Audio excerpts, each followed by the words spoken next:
Welcome back to Media7. Two mobile phone networks have launched here this year. One is Telecom's new XT network, the other is 2 Degrees, a new entrant using spectrum obtained by Maori interests way back in 2000. They've taken quite different approaches in advertising, while Vodafone, meanwhile, has looked to keep its brand in the minds of consumers too. As Simon Pound explains, it looks like this. 2 Degrees has skipped into our living rooms with this well-received ad campaign. Telco communications are everywhere. Get a call plan that's harder to solve than the Da Vinci Code. Not so well received are the Telecom XT ads, with questionable claims. Let's see what's faster, Peter in his jet sprint boat or a picture sent over the XT mobile network. A blokey theme and faked stunts. So we strapped it to a seat inside a steel shipping container. Vodafone ads conceived here have been successful. Some have even been picked up over the ditch. But why are they throwing so much advertising at us? The telcos spend hundreds of millions each year. It could be that they're all genuinely trying to help us get the best coverage, best service and lowest prices. Or maybe it is because we have some of the world's highest costs for mobile phone use, costs the Commerce Commission is threatening to regulate. Maybe the telcos just want to keep creaming us customers. Well, which is it? That's the question. It shouldn't be that hard. And now it isn't that hard. I'm joined now by NBR's ad industry correspondent Hazel Phillips and David Walden, CEO of Wybin TBWA, the agency behind the 2 Degrees campaign. Welcome to you both, and don't you give me too much of a marketing pitch. Oh, come on.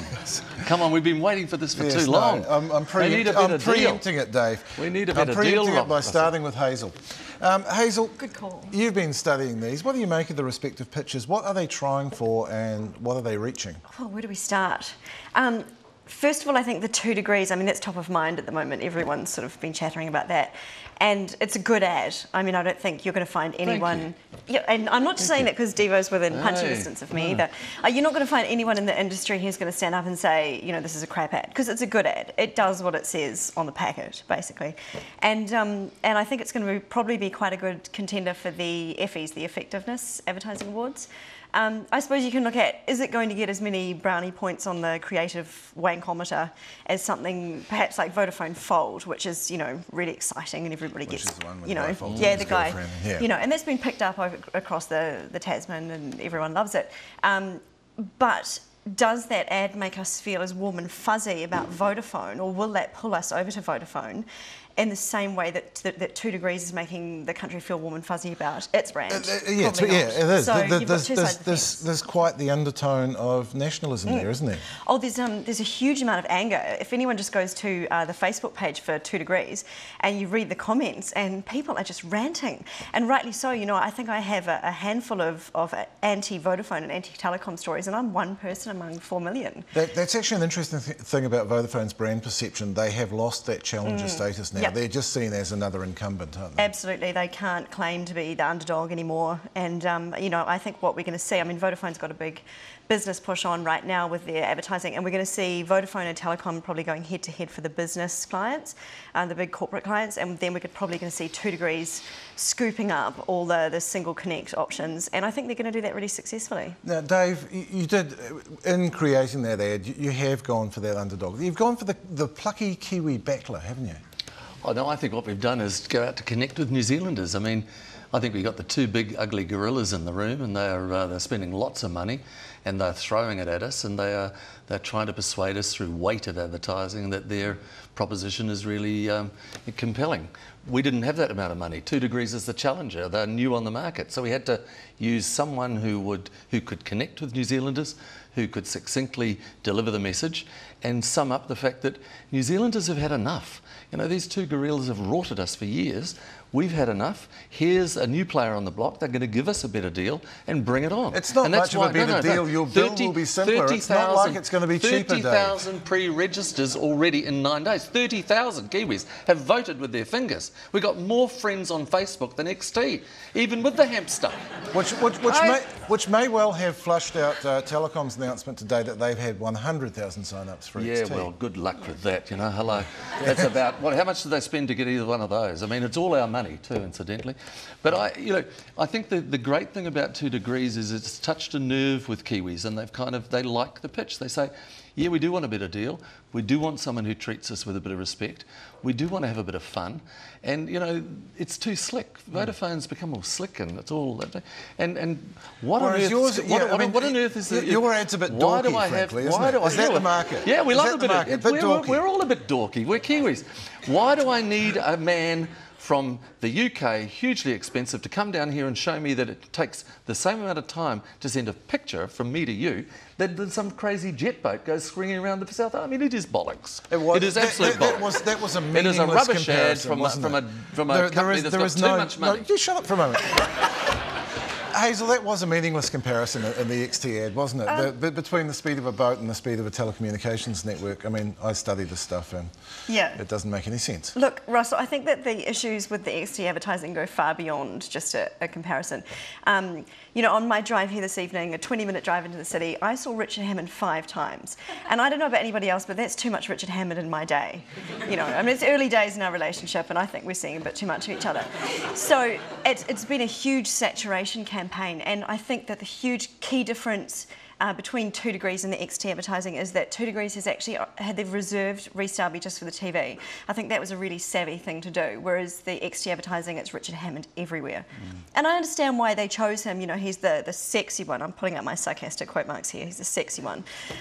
You know, he supposedly appeals to women and everything, but the ads are still really Were they really thinking of women when they made those ads? Because they seem like boys' ads. Yeah, it's bigger and faster. Yeah, I don't want to be too offensive, but it seems to me like a bunch of guys have sat down and said, you know, Richard Hammond's really cool, Top Gear's awesome, let's you know, go with that. And there probably hasn't been much of a consideration towards the female viewer. And I suppose throwing out 51% of your target audience is not a very wise thing to do. And you seem to be saying that the saturation thing was a bad call. I mean, the Telecom did do, insert disclaimer here because I own one of the websites that it appeared on, different kinds of promotions aimed at more sophisticated users that maybe made more sense apart from anything else. Yeah, I think that it's not so much saturation, but saturation of Richard Hammond.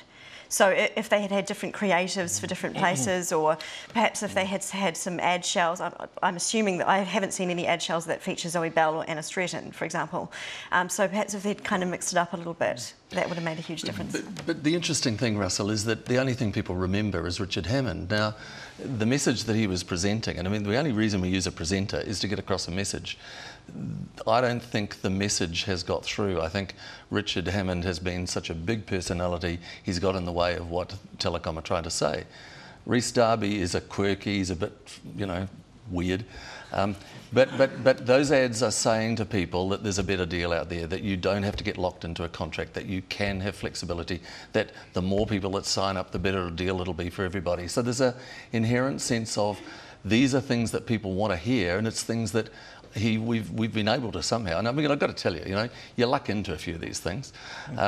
It's been a bigger success than we'd hoped for, but it's caught the imagination of the country and they love him. You know? Yeah, and you're right. People do like that ad. They like him. The timing's great. What do you do next? How do you follow up? You can't really base that brand on Restarby forever, can you? I don't think so. I think he meets Goldstein. They probably open a bank account together and they do a few other things like that. We'll work it out.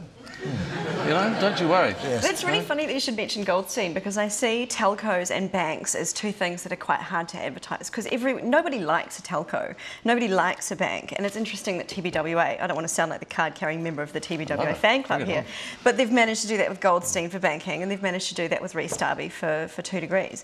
I mean, nobody gets up in the morning and says, oh, I feel like a treat, oh, I'm going to go to the Vodafone store. You know, it's something, you have to do it, and for the moment it's been a choice of two evils. Now, actually, talking about Vodafone, for all the creative splendour of the fold-up ad, I wonder whether perhaps Vodafone's derived more value from its sports and music sponsorships. Probably. They've concentrated quite heavily on that. I don't know if I can really, comment objectively on Vodafone because I hate them. But good